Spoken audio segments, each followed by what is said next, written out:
And so let's talk about this tech topic. We're welcoming back in Niall Stanage, White House columnist with our partner at The Hill. Niall, thanks for joining us.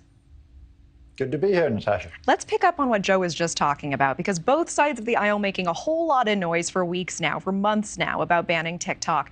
What are the political implications here? Because 150 million Americans use this, hence the concern about influence and national security.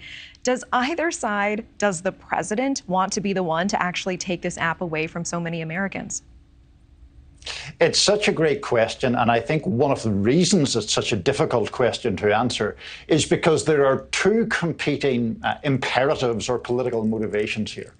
On the one hand, do you, if you're an elected official, want to be hard or soft on China? Clearly, the political advantage is to be hard on China and to support some kind of ban or forced sale. On the other hand, you just mentioned it, Natasha, 150 million users, you know. There used to be that old phrase about people voting with their feet. People are voting with their thumbs here, in the sense of having downloaded that app and used it so widely. That's an awful lot of Americans who will at least potentially be aggrieved if the government tries to ban the app.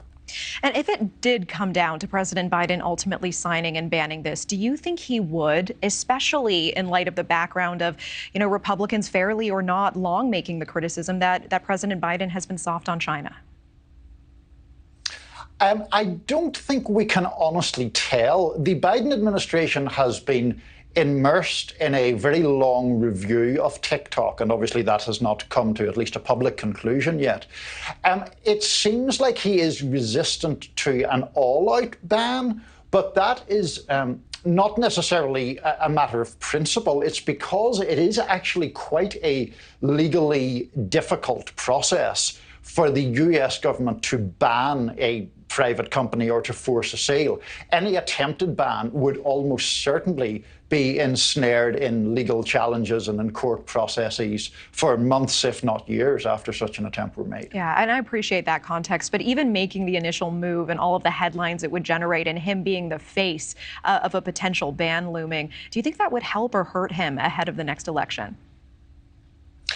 Again, there are conflicting signs in that. There was a Washington Post poll, for example, done just a couple of weeks ago, Natasha. Pardon me for looking down just so I have these numbers right.